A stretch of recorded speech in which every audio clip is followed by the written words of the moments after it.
He's the danger. what happens He when- got stabbed on the when- street, yeah. guys. Somebody please move the pasta. With the spoon. He won't move it literally. ये लगा और उसके ऊपर banner लगा. झूले come first, come ambulance. When I first moved to the UK, I thought I had everything figured out. My accommodation was sorted, my rent was paid for the whole year, and I was ready to live the best international student life. But reality hit me differently. There were so many little things that I wish I knew earlier that would have made my life more smoother, more better, more cheaper and less stressful. So in this video, I'm going to share 7 things that I wish I knew before coming to the UK as a student, so you don't make the same mistakes that I made. Much aware how much it rained in the UK, but nobody told me or prepared me that it could go on for days without stopping.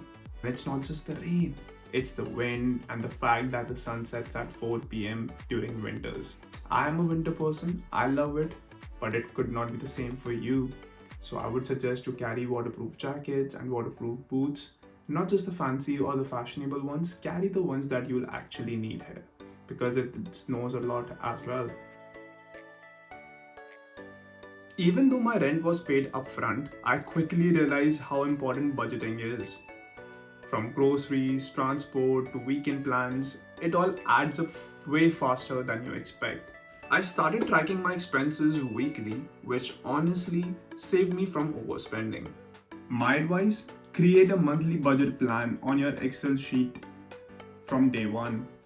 Especially if you are planning on paying your rent and bills, you feel so much more in control. When I arrived, I thought I'd find a part-time job right away, but it took me a few weeks to understand the system.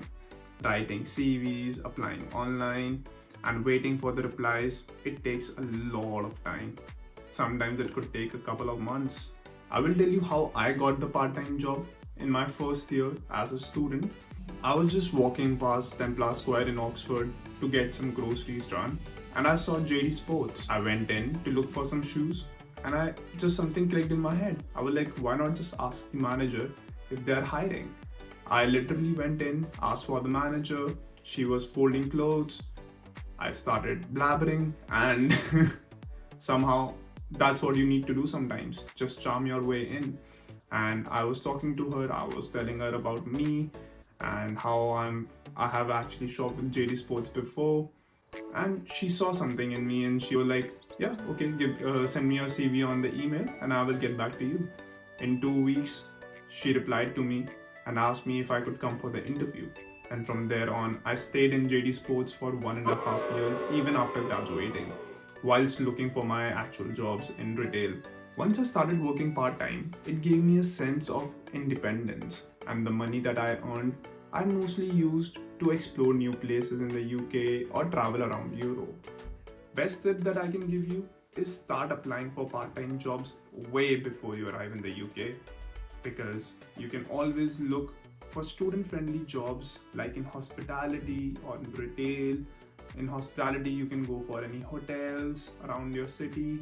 In retail, you can go for TK Maxx, JD Sports like I did, even grocery stores like Sainsbury's, Morrison's, whichever is nearby to your place. Because whilst you're studying, the best thing you can do is find a part-time job which is nearer to your house. One of the biggest advantages of studying in the UK is how easy it is to travel around Europe. During my time as a student, I traveled to multiple countries. I started my journey from Switzerland, where I visited my cousin brother who has been working there for 11 years. And then I took a Flixbus from Zurich to Milan, which took around 5 to 6 hours. It was a very comfortable journey. I wouldn't suggest, because it's usually a lot of time saver if you take a train instead. In Milan, I decided to celebrate my birthday by watching Inter Milan versus Fiorentina at the San Siro. It was a dream come true for me. And then the next day, I visited Venice to visit my friend, and then to Florence and Pisa. Finally, I decided to come back, and then I did my part-time, I attended my classes, and I was like, man, this is an incredible feeling, like traveling around Europe. Being in Italy and Switzerland gave me a new perspective about life, so I decided that I want to take another trip. And then I decided to go to Portugal. Portugal is where I met a lot of good people from Germany, from Austria, and then I stayed in Lisbon for a couple of nights. Then I went to Porto, and then I came back. After which I decided to travel to Spain and France with my batchmates. It was an incredible feeling and something that I will always suggest to anybody coming here to study. If you plan your budget wisely, you can travel on a student budget too. Book Ryanair, Wizz Air, EasyJet. These are the most affordable airlines in the UK and these are worth every penny. One of the biggest lessons I wish I knew was that the cultural adjustments are for real. Adjusting to a new culture usually takes a lot of time. For some, it could be less, for some, it could be a lot. People in the UK are super polite, but they are quite reserved too. So making friends could be a little bit difficult and tricky, but if you really put yourself out there, which I always suggest to everybody, because that is the best way to make friends in a country where nobody knows you. And for me, I was fortunate enough that I met a lot of people from all over the world, from Europe, from South America, from North America. So this is something I really want you to do. When you come to the UK, just don't stay in your comfort zone. Yes, make friends from your own country as well, because that is going to be such a learning curve for you. But make sure that you put yourself out of your comfort zone. Go for the people who are not familiar to you.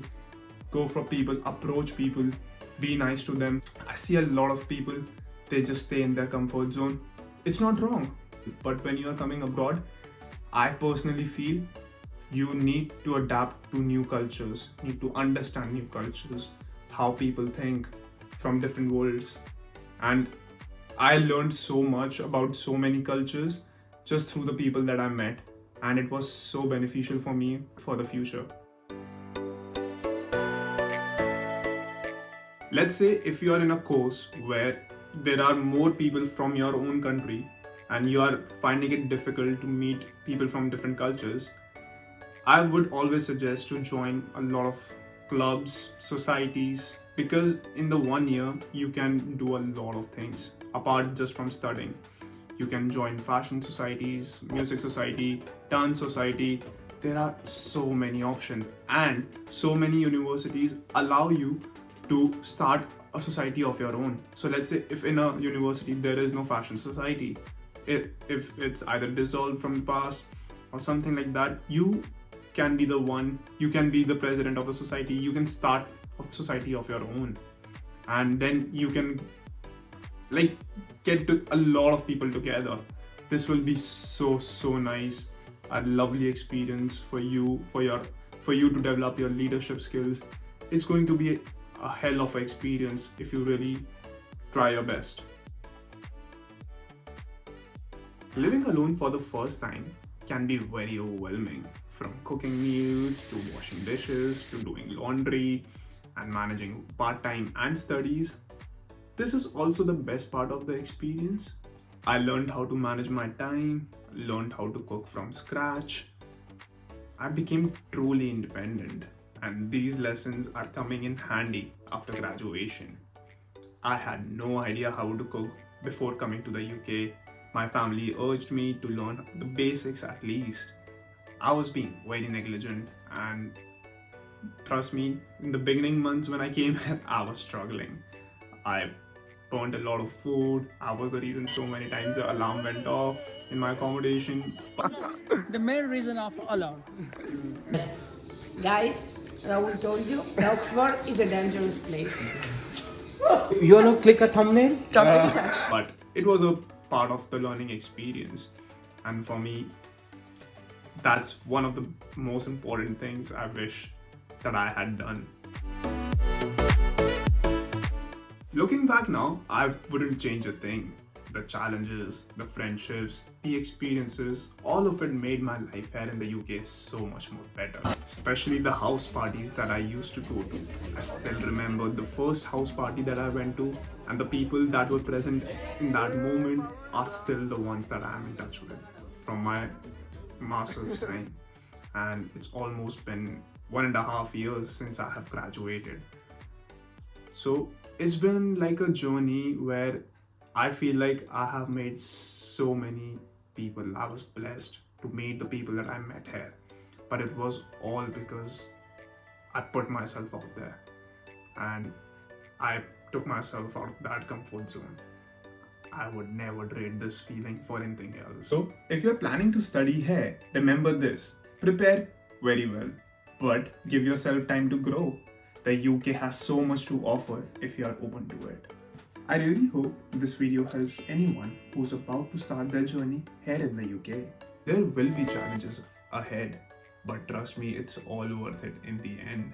Just enjoy every part of the experience, even the tough days, because they teach you the most. If you found this video useful, don't forget to hit the like button and subscribe for more videos about student life and living in the UK. And if you are already here in the UK, drop a comment below and tell me what you wish you knew before coming to the UK.